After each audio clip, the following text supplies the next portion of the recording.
नमस्कार दोस्तों, स्वागत है आपके अपने चैनल स्टूडेंट अड्डा पर।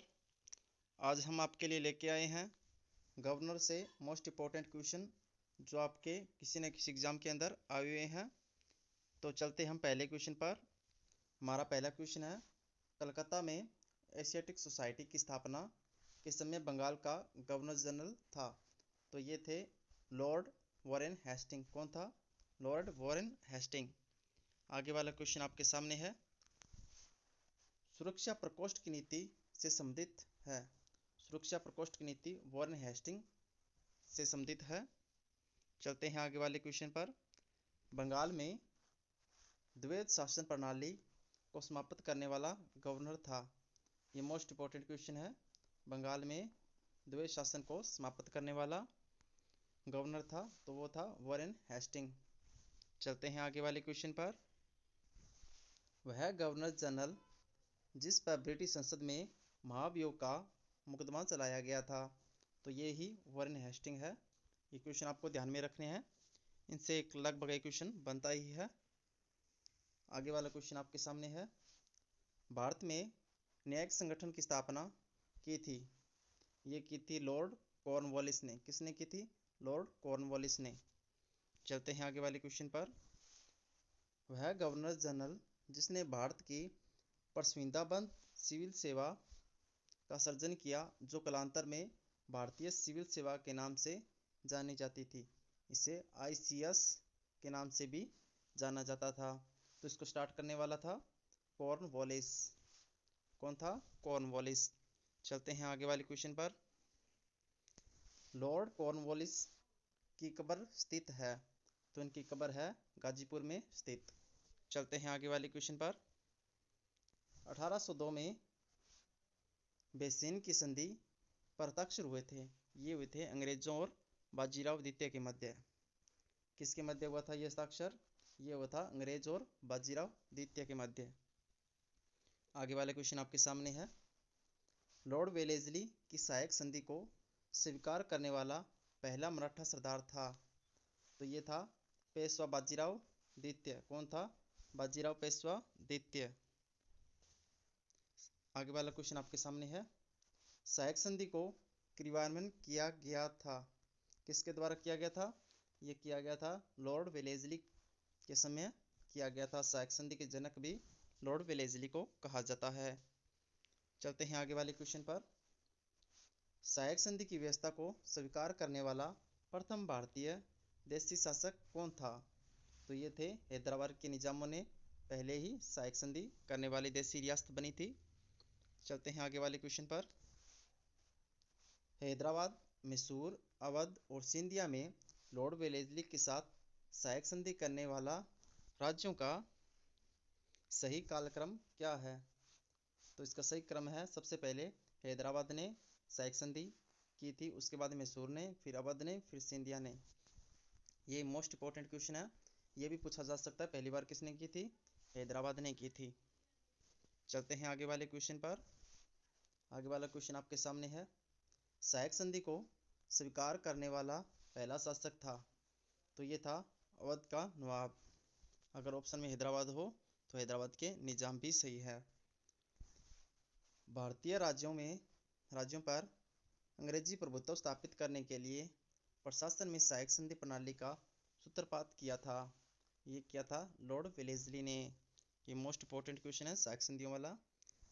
ईस्ट इंडिया कंपनी का राजपूत राज्य में सहायक संधि करने का मुख्य क्या उद्देश्य था? अंग्रेजों की प्रभुसत्ता को स्थापित करना ही अंग्रेजों का मुख्य उद्देश्य रहा था। ठगों का दमन का संबंध किससे है? ठगों का दमन से संबंध है, तो यह है कैप्टन सलीमैन। किससे? कैप्टन सलीमैन से। आगे वाला क्वेश्चन आपके सामने है, सती प्रथा पर पाबंदी लगाई थी। सती प्रथा प्रतिबंध लगाने वाला गवर्नर था लॉर्ड विलियम बेंटिक। सती प्रथा समाप्त की गई थी। चलते हैं आगे वाले क्वेश्चन पर। आगे वाला क्वेश्चन आपके सामने है, लॉर्ड डलहौजी के द्वारा अवध का नवाब राज्य में विलय हुआ था। तो इसका राइट आंसर हो जाएगा, ये था कुशासन के कारण। अंग्रेजों ने कुशासन का आरोप लगाया गया था। आगे वाला क्वेश्चन आपके सामने है, वह गवर्नर जनरल जिसने विलय की नीति नियोजित या क्रियान्वयन की थी।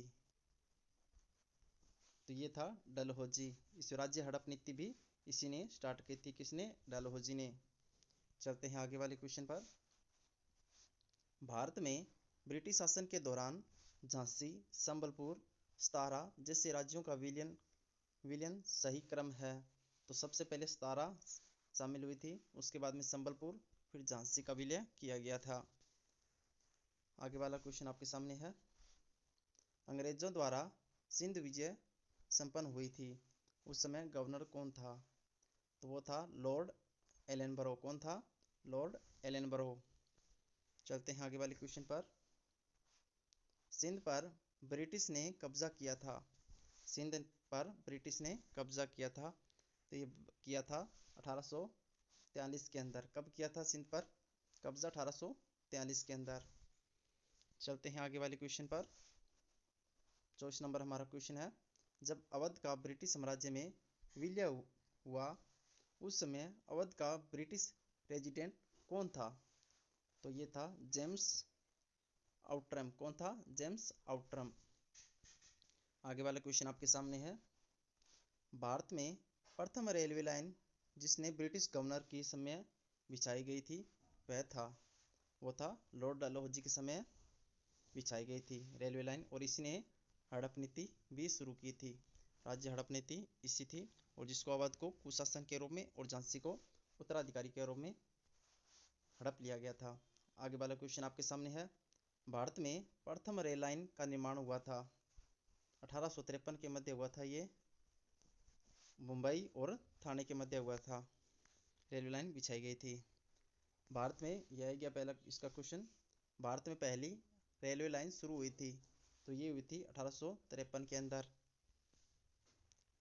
आगे वाला क्वेश्चन आपके सामने है, वह कंपनी जिसने सर्वप्रथम भारत में रेल यात्रा प्रारंभ की थी। वह कंपनी जिसने भारत में रेल यात्रा प्रारंभ की थी। मोस्ट इंपॉर्टेंट क्वेश्चन है ये, जो 1853 के अंदर स्टार्ट हुई थी, मुंबई से लेकर मुंबई के ठाणे तक। जो कंपनी को रेल यात्रा शुरू करने की प्रारंभ की थी वो थी ग्रेट इंडियन पेनिनसुला रेलवे। कौन थी? Great Indian peninsula railway. आज की क्लास का हमारा अंतिम क्वेश्चन है ये, ब्रिटिश भारतीय राज्य क्षेत्र का अंतिम प्रमुख विस्तार हुआ था, ये हुआ था डलहौजी के समय, जो हड़प नीति शुरू की थी और वेलेस्ली ने सहायक संधियां शुरू की थी, इसके समय ही विस्तार हुआ था।